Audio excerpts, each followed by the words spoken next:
Welcome to Our Jewish Roots, with insightful Bible teaching from Israel with Dr. Jeffrey Seif. This week, we see how faith brings down barriers on Joshua, more than a conqueror.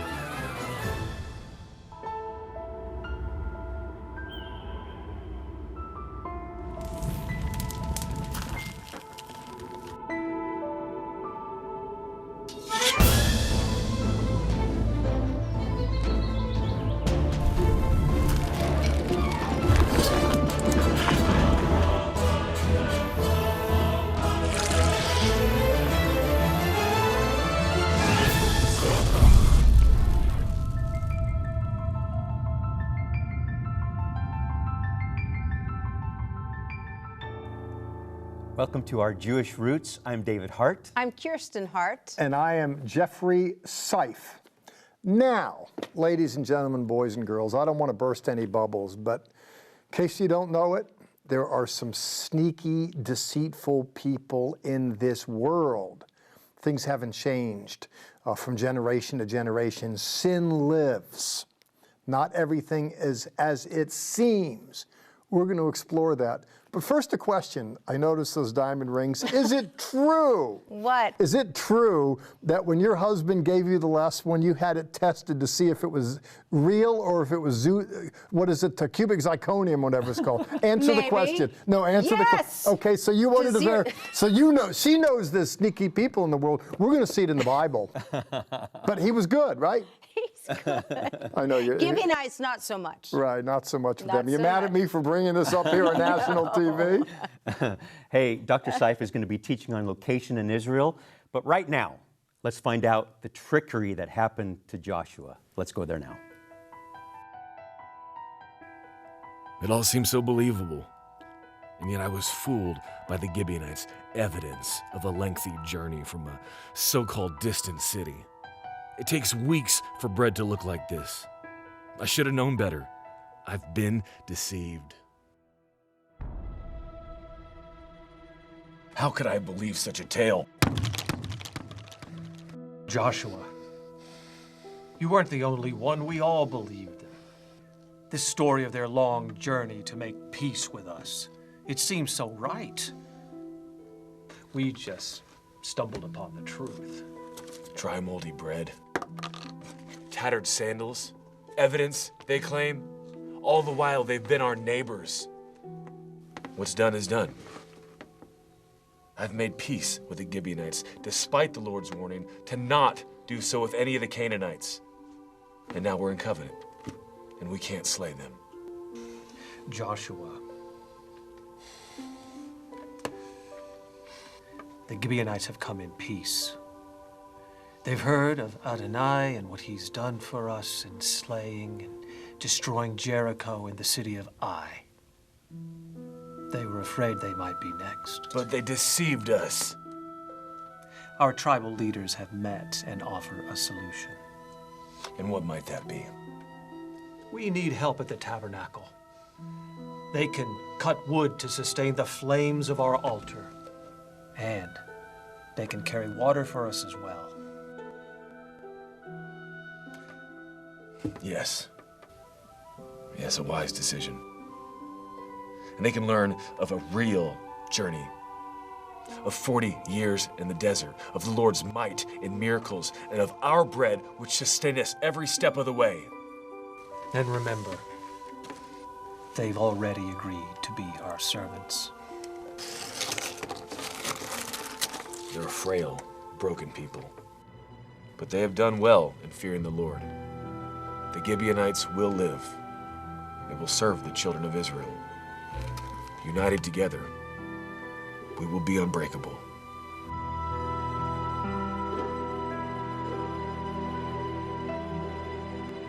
Little is known of Gibeon's exact location.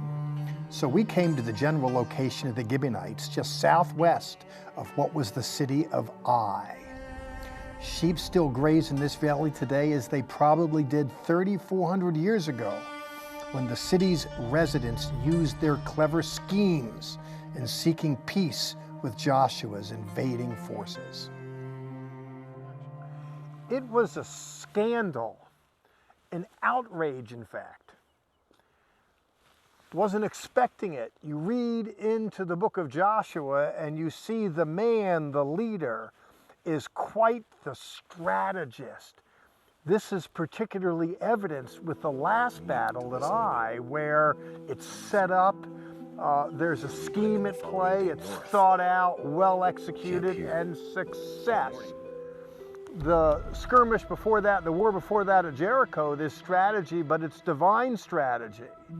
In the Battle of Ai, our leader is showing himself to be just that. And it's amazing, someone that smart still got duped. And it came down to something like this. Stale bread, if you can imagine that. Hard to break, crusty. Here's the real deal. Well, the fresh bread, you'd think someone would know the difference yesterday as today. Well, it wasn't just the bread in the case of Joshua, because when those from Gibeon came, they came with tattered wineskins, worn out sandals, battered clothing, stale bread, saying, "We're from a far country, and we, sir, want to make peace with you." And why is that? Well, momentum in sports and in war, it's hard to get, but once you got it, it is very eventful. When Bnei Israel, the children of Israel, were making their way into the land of promise, on the other side of the Jordan, they scored decisive victories. Once in, across the Jordan in the land of Canaan, then you have the story of Jericho, a decisive victory. The Battle of Ai, decisive victory. The Hebrews are racking them up, and the people round about are concerned. Those from Gibeon, this place right here, Al-Jib, it's known as that in antiquity, in the 10th century. David ben Avraham al-Fassi, a cartographer, made note of this place. Another person, an archaeologist, in the 1950s excavated and found 56 jars, the handles of which were marked with Gibeon, noting this place, these environs. People once lived here, but now it's been covered up by the sands of time through the ages. But the story emerges in the biblical pages. We're told in chapter 9, and turn with me please, in verse 3, that the inhabitants of Gibeon heard what was happening, and they were concerned. They didn't want to get annihilated, so they concocted a scheme. We're told in the text, what I just told you in my narrative, that they presented themselves to the Hebrews, saying that we're from a faraway place. We're told in verse 5, V'kol lechem tzedom yovesh, that their provision was dry, the bread was dry. We're told, Chaya nikodim, and it became crumbs. So when they said they were from a faraway place, they provided evidences thereof. And what were they after in the process of so doing? They wanted a treaty. We're told in verse 6, as we read on what they say, Me'eretz rechoka bonu. We've come from a faraway place. Ve'ata kirtu lanu berit. Make a covenant with us. In antiquity, it wasn't the least bit uncommon for stronger nations to enter into treaties with smaller peoples. They're referred to as Suzerainty Treaties. A smaller, weaker entity makes peace with the larger, and they carve out terms of endearment. Now, if you were involved in some kind of contract and you discovered that the other party entered into it deceitfully, it wouldn't be beyond the pale of reason for you to want that contract to be null and void. When the Hebrews found out they got duped, there was murmuring in the camp. They weren't happy campers, if you will, but still, interestingly, fascinatingly, they kept the deal. In verse 15, we're told, Vaya'as lochem Yehoshua shalom. And Joshua made peace with them. And then he goes on to say that he went on Karat Barit. He cut a covenant with them. And then he kept it. He was faithful, even when he discovered that they were not. We live in a world today where there's covenant takers, covenant makers, and covenant breakers. Then as now. How do you deal with people and circumstance when people treat you wrong? Do you break? Do you renegotiate? What do you do with all that? Well, I want to explore this further. I'm going to tell you on the front end now that I think a secret to success in life has to do with character, keeping covenant. These people thought so as well, and they made it and they wouldn't break it. And this, indeed, is a secret to success in life. I want to tease out some applications. I want to explore the implications. And like Joshua, I want to show you how with these principles, you can be more than a conqueror.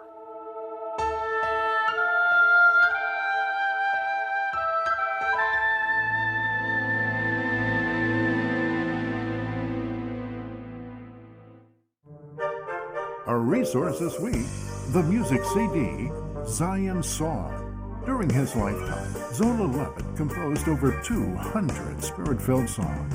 Now, David and Kirsten Hart, studio host of Zola Levitt Presents, provide fresh interpretations to 11 of Zola's compositions. Enjoy this beautiful music yourself, or share the CD with a friend. Contact us and ask for Zion's Song. If you only watch us on television, you are missing additional content available only on our social media sites, Facebook, YouTube, and Twitter. You can always visit our website, which is home base for all of our ministry activities and information. There you can sign up for our free monthly newsletter, watch the TV program, or visit the online store. You can sign up for a tour of Israel and Petra, or a cruise to Greece and Ephesus. Please contact us for more information. I would like to give a little shout out today to two people who watch us weekly at 11 o'clock at night. This is Kirsten's folks who watch us in Trenton, New Jersey. They watch us late at night, and I think they know that they can watch us on Facebook. They don't YouTube. have Facebook. They don't do that. No, they don't have Twitter. They don't have anything. But we're so thankful that you watch us. Right, and we're thankful that you are on social media with us because, I mean, we do this program, but I'm telling you, especially on our Facebook page, there's so many different interest stories that we put on there from Israel. We have so much to offer on social media. Check us out. Like us, share us, that will make a difference. And we always also want to say thank you for making a difference financially in this ministry, for supporting us so we can spread the good news of our Jewish roots around the world. Right now, let's go back to Israel with Dr. Seif's teaching. When I think about how important the little things are, I realize, truth be known, there really are no such thing as little things. I mentioned that, people talk about white lies, just a little fib, or maybe there's just little ways that people kind of drop the ball. Maybe they don't keep their word, just little things. What if those little things aren't that little? When I think of something that little, I'm reminded of the fact that it factors really large in the story of Joshua, where when we're at Gibeon, or dealing with those who dwell therein, the Gibeonites, we learn that there's no such thing as a little thing when it comes to someone keeping their word. Interestingly, it's described in the Bible, a pious person is someone who keeps their word, they keep a vow, even to their own harm. The Bible's a great story. We're looking at one here. To recap it, Joshua enters into a contract with those from Gibeon. And it is a contract made by deceit, by stealth. He was snookered. It's interesting, by the way, a man who showed himself to be so very strategic in his battle at Ai is duped by strategic people here. And he realizes it, and they realize it, and it leaves a sour taste in his and their, that is, the people of Israel's mouths. Nevertheless, Joshua opts to keep his word. Why is that there in the biblical text? When I think of 7 years of conflict, major conflict, things big, medium, and small, why is it something that's so small as this is given a considerable amount of attention in a book like this? I think it's because it's not small at all. That if Israel is going to be successful, it's going to have something to do with the value system that resonates within Israelites. That is to say, what we today refer to as a Judeo-Christian ethic. To be successful in life, and when I think of Joshua, of course, you've heard me to repeat, more than a conqueror, when I think of him, I think there are salient virtues within him that sets him apart from others, one of which is an intransigency, that is to say, will not be moved from keeping his word. Now, I'm going to look at the word in a second, but before I get there, I want to tell you, just as a dad who raised boys, I told my sons, not that they're going to listen, but at least I communicated to them, you're going to meet a girl, she's real cool, real hot, real rich, real biased, whatever it is. If she says she's going to meet you at 5 o'clock and she's not there, dump her. You might think she's great. I think she's a Venus flytrap. You're going to land on her and get devoured. I don't want my boys being with people that aren't good for their word, even in small things. Now, of course, I realize things come up. That's why God created cell phones. People can communicate. But with the lack thereof, if it's just someone who's not known to be good for their word, I don't want them in my family system. The extent to which I can control that as the boys grow up is open to question, but at least I wanted them to hear it from me. And, Yeshua said as much too. He says, let your yes be yes and your no's be no. You shouldn't even need to swear. In his, I call it Torah from the top. Others call it the Sermon on the Mount. He is reflecting on the essence and substance, the constitution for a Christian life, a walk with the Lord. And foremost in all of that is people mean what they say, and they say what they mean. When people swear, I swear to God I'm going to do this, I swear, they're coming from a value deficit. It should be their word is sufficient. They say they're going to do it, and they do it. But if you have to embellish it with, I promise I'll do this and that, it means in your mind, you don't think the person you're talking to is taking you seriously, thus the need to embellish. And why is that? Because you've calculated the fact that your word doesn't have equity in their mind, and there's a reason for that. You probably broke it down. Well, I want to look here in the text. I'll read it in Hebrew first. I'm in chapter 9 and verse 19. And the word is out to keep the word, and the people don't like it. But the princes weigh in. That is to say, Joshua sets the tone as the principal leader, and then his lieutenants carry out his word. You'll see people are murmuring in verse 18, but in verse 19, Vayomru kol hanashim el kol ha'edah. All the princes of the congregation said to the people, Anachnu nishbanu lochem b'Adonai.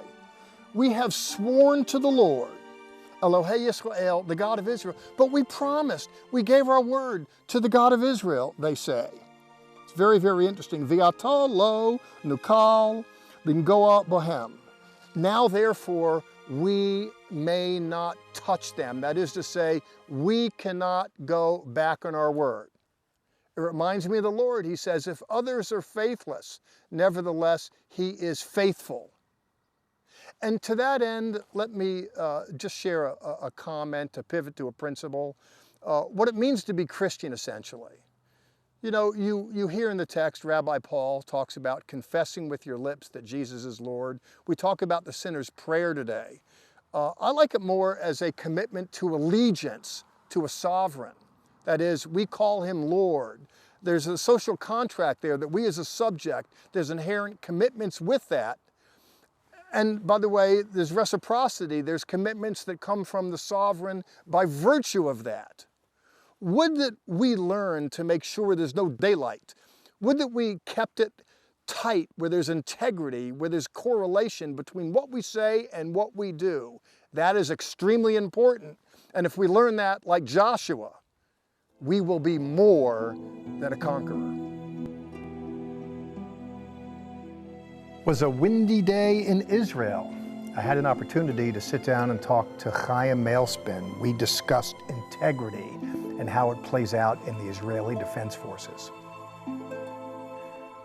Chaim, I want to speak to you about those from Gibeon. They deceived Joshua and the Israelis, didn't they? They did. They tricked them with those tattered clothes. They surely did. And you know, even after they learned they were tricked, the Israelis kept the commitment they made to them, a commitment that was made through treachery, yes? Yes, but a commitment's a commitment, and our word is our bond. And with that, I want to talk to you not just about strength, and certainly the Israeli army is known about that. I want to talk about strength of character. That is to say, speaking and keeping what it is you say. Can you talk to us about that and how that works in the Israeli army? So I see that the strength of character is this loyalty. We talked about tenacity for the mission, but this loyalty to our friends and to our land and to God, essentially, is something that perseveres and drives through. To that, I think there needs to be congruity between what we say and what we do. And in the military, there's the term band of brothers. That's bantered around beyond the Israeli Defense Forces. But there's a commitment to defend, to protect, to work together till death do we part. And it really has to be us keeping our word. Yes, last word's yours. Entebbe, 76. Think how crazy and scary it was for our own Prime Minister's brother Yoni to have died there to rescue those hostages. But they did it, and we must continue to do our part in God's unfolding of his prophetic plan for today. Thank you. For whom he died, could it be me? For whom you cried that night in the garden, Lord, for me. Would God I had died for thee.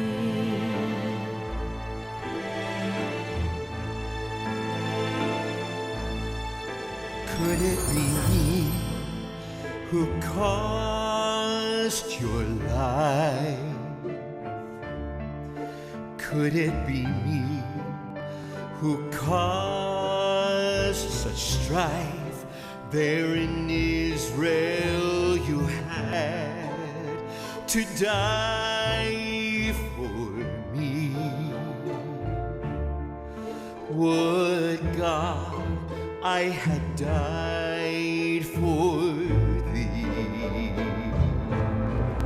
Oh, to live my life for the King of Kings, this above all I want to do. And when I die, may they say he gave his life for his king, and that I lived and died for you.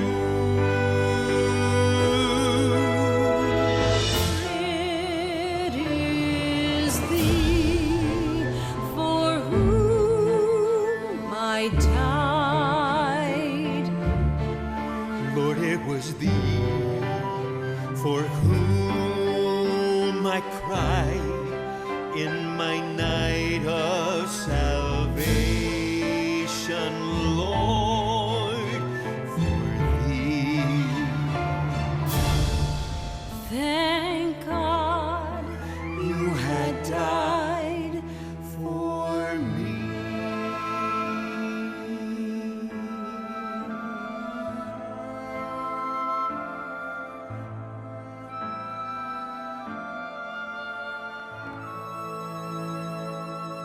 It is always great to hear from our dear friend and brother, Chaim Mailspin. We love him. We do, and we also love bringing you the music of our show's founder, Zola Levitt. Yes. And I need to bring this up. This has been on my mind as we've kind of chewed on this whole topic. Do we hold to our word, even though we know someone's deceived us? That's hard. It really is, and Joshua gave an example of that. But the issue, to me, is so profoundly important in our culture: integrity. There needs to be congruity, and I say this in the teaching, between what we say, who we are, and what we do. It doesn't mean just telling the truth. We should represent ourselves in a way that's truthful to what ourselves and who ourselves, what we're all about. Right.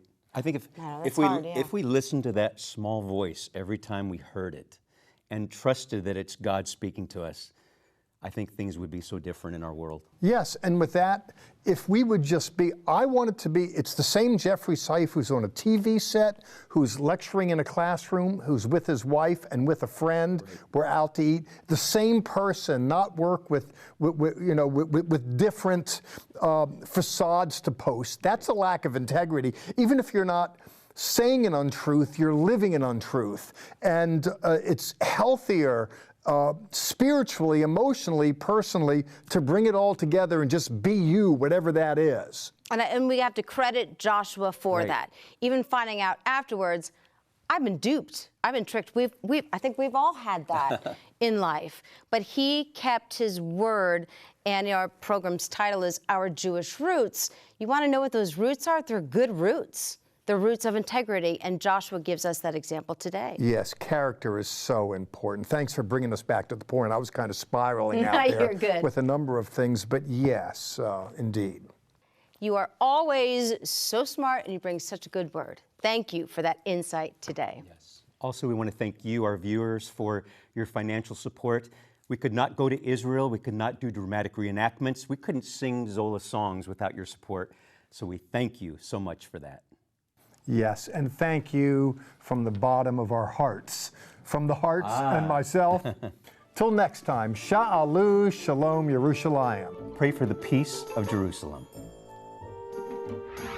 Join us right now for additional content that is only available on our social media sites, Facebook, YouTube, and Twitter. Visit our website, levitt.com, for the current and past programs, the television schedule, tour information, and our free monthly newsletter, which is full of insightful articles and news commentary. View it online, or we can ship it directly to your mailbox every month. Also on our website is the online store. There, you can order this week's resource, or you can always give us a call at 1-800-WONDERS. Your donations to Our Jewish Roots help us to support these organizations as they bless Israel.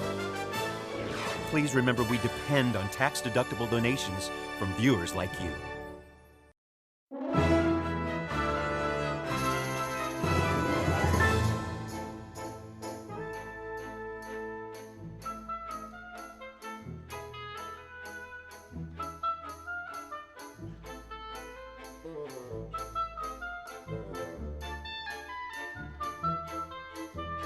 This has been a paid program brought to you by Zola Levitt Ministries.